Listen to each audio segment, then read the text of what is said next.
அனைவருக்கும் வணக்கம். இன்னைக்கு ஹிந்து நியூஸ் பேப்பர்ல என்ன இம்பார்ட்டன்ட் நியூஸஸ் இருக்கு அப்படின்னு சொல்லி பார்ப்போம்.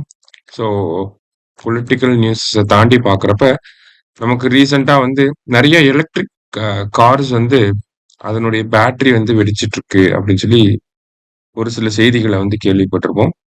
ஸோ அந்த கான்டெக்ஸ்ட பேஸ் பண்ணி என்ன கொடுத்துருக்காங்க அப்படின்னா, எதனால இந்த எலக்ட்ரிக் வெஹிக்கிள் பேட்டரிஸ்க்குலாம் நெருப்பு வருது, எப்படி ஃபயர் ஆகுது அப்படிங்கிறத கொடுத்துருக்காங்க. பொதுவா நம்ம என்ன டைப் ஆஃப் பேட்டரி யூஸ் பண்றோம் அப்படின்னு சொல்லி பார்த்தீங்கன்னா, லித்தியம் அயான் பேட்டரிஸ் தான் யூஸ் பண்ணிக்கிட்டு இருக்கோம். ஸோ இந்த லித்தியம் அயான் பேட்டரிஸை எதுக்காக யூஸ் பண்றோம்னா, அதனால நிறைய சார்ஜை ஸ்டோர் பண்ணி வைக்க முடியும். கரெக்டா மேனேஜ் பண்றப்ப இது ஒரு சேஃபான பேட்டரியா இருக்கும். அதனால தான் நம்ம லித்தியம் அயான் பேட்டரிஸை யூஸ் பண்றோம். இந்த லித்தியம் அயான் பேட்டரியில பார்த்தீங்கன்னா, நிறைய செல்ஸை டைட்டா பேக் பண்ணியிருப்பாங்க. ஓகேவா? ஸோ அந்த செல்ஸ்லாம் சார்ஜ் ஆகுறப்பயும் சரி, டிஸ்சார்ஜ் ஆகுறப்பயும் சரி, ஹீட்டை ப்ரொடியூஸ் பண்ணும். அந்த ஹீட்டை வெளியேற்றுறதுக்காக கூலண்ட் யூஸ் பண்ணுவாங்க. ஸோ இந்த செட்டப்ல ஏதாவது ஒரு சேஞ்ச் ஏற்பட்டுச்சு அப்படின்னா, நமக்கு ஹீட் வெளியே போக முடியாம மாட்டிக்கும்.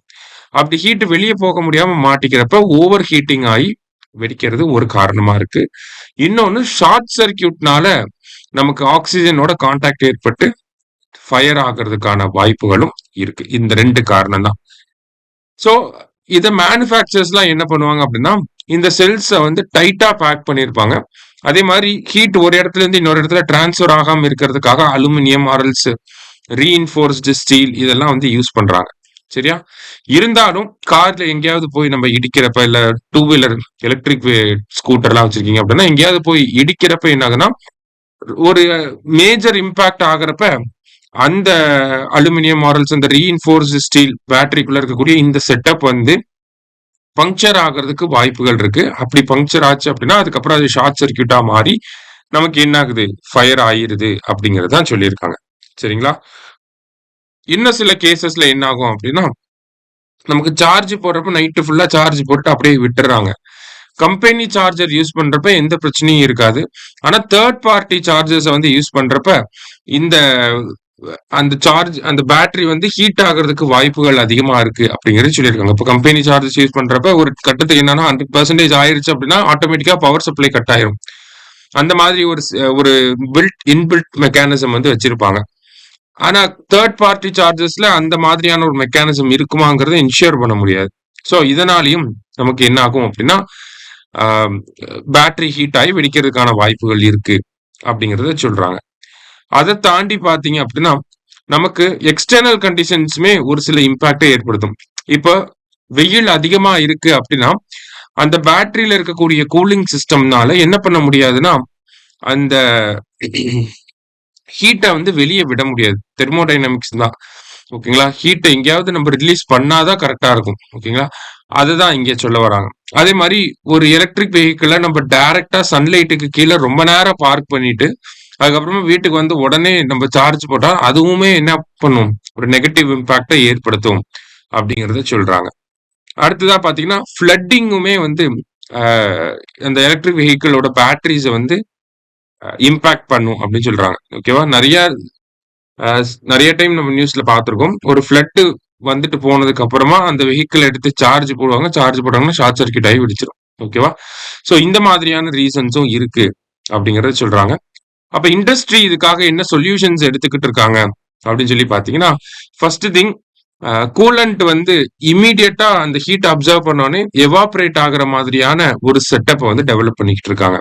சரியா? கூலண்ட் அந்த ஹீட் அப்சர்வ் பண்ணோடனே உடனே எவாபரேட் ஆகுற மாதிரி ஏர்ல ரிலீஸ் ஆகுற மாதிரியான ஒரு விஷயத்த டெவலப் பண்ணிக்கிட்டு இருக்காங்க.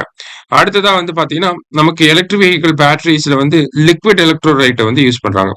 ஸோ லிக்விட் எலக்ட்ரோலைட் யூஸ் பண்றப்ப கண்டிப்பா அந்த ஃபயர் ஆகிறதுக்கான சான்சஸ் எப்பயுமே அதிகமா தான் இருக்கும். அப்ப அதுக்கு பதிலா ஆல்டர்னேட்டிவா சாலிட் எலக்ட்ரோலைட்டை யூஸ் பண்ணலாம் அப்படிங்கறதையும் ஒரு விஷயமா இங்க கொடுக்குறாங்க. சரியா? சோ இந்த மாதிரி ஒரு சில மெஷர்ஸ் இண்டஸ்ட்ரியும் எடுத்துக்கிட்டு இருக்காங்க. அததான் இந்த ஒரு ஆர்டிக்கல்ல எதனால ஹீட் ஆகுது, எதனால வெடிக்குது அப்படிங்கறத சொல்லியிருக்காங்க. சரியா?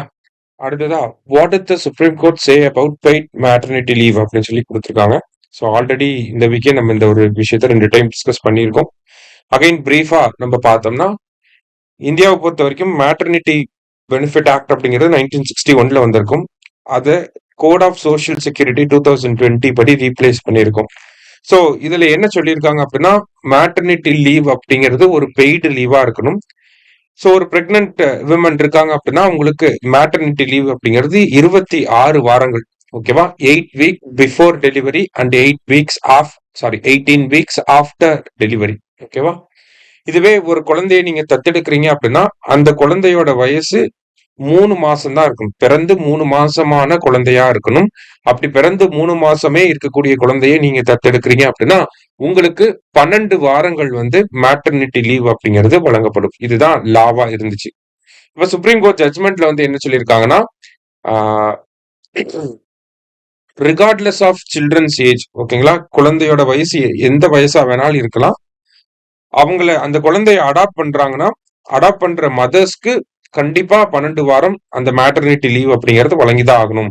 முன்னாடி 3 மாசம் பிறந்து 3 மாசமே அந்த குழந்தைய அடாப்ட் பண்ணா மட்டும்தான் 12 வாரம் லீவுன்றத சொல்லியிருந்தாங்க, மேட்டர்னிட்டி லீவுன்றத சொல்லியிருந்தாங்க. இப்போ எந்த வயசுல இருக்கக்கூடிய குழந்தைய அடாப்ட் பண்ணாலும் 12 வாரங்கள் லீவ் இருக்கு அப்படிங்கிறத உச்ச நீதிமன்றம் வந்து சொல்லியிருக்காங்க. அதை தாண்டி பேட்டர்னிட்டி லீவ், மேட்டர்னிட்டி லீவ் அப்படிங்கிறது இருக்கு. ஆனா பேட்டர்னிட்டி லீவ் அப்படிங்கிறது இந்தியாவுல கிடையாது. இந்தியாவை பொறுத்த வரைக்கும் அரசு ஊழியர்கள், மேல் கவர்மெண்ட் சர்வன்ஸ்க்கு மட்டும்தான் ஒரு 15 நாளைக்கு வந்து பேட்டர்னிட்டி லீவ் அப்படிங்கிறது கொடுக்குறாங்க. பிரைவேட் செக்டார்ல அந்தந்த கம்பெனியோட பாலிசியை பொறுத்து அது மாறுது. சரியா? அப்ப பேட்டர்னிட்டி லீவ் அப்படிங்கிறது எப்படி மேட்டர்னல் பெனிஃபிட் ஆக்ட் அப்படிங்கிறது இருக்கோ அதே மாதிரி அதுலயே பேட்டர்னிட்டி பெனிஃபிட்ஸும் வந்து கொடுக்கணும். அப்பதான் ஷேர்டு பேரண்டிங் அப்படிங்கறத கொண்டு வர முடியும். சைல்டு கேர் அப்படிங்கிறது பெண்களுக்கு மட்டுமே இல்லாம ஒரு ஷேர்டு ரெஸ்பான்சிபிலிட்டியா மாறும் அப்படிங்கறத உச்ச நீதிமன்றம் சொல்லியிருக்காங்க. ஸோ அதுதான் இங்க இந்த ஆர்டிகல்லையும் மறுபடியும் ரீட்ரேட் பண்ணியிருக்காங்க. சரியா? ஸோ இன்னைக்கு முக்கியமான விஷயங்களை பார்த்துருக்கோம். நன்றி.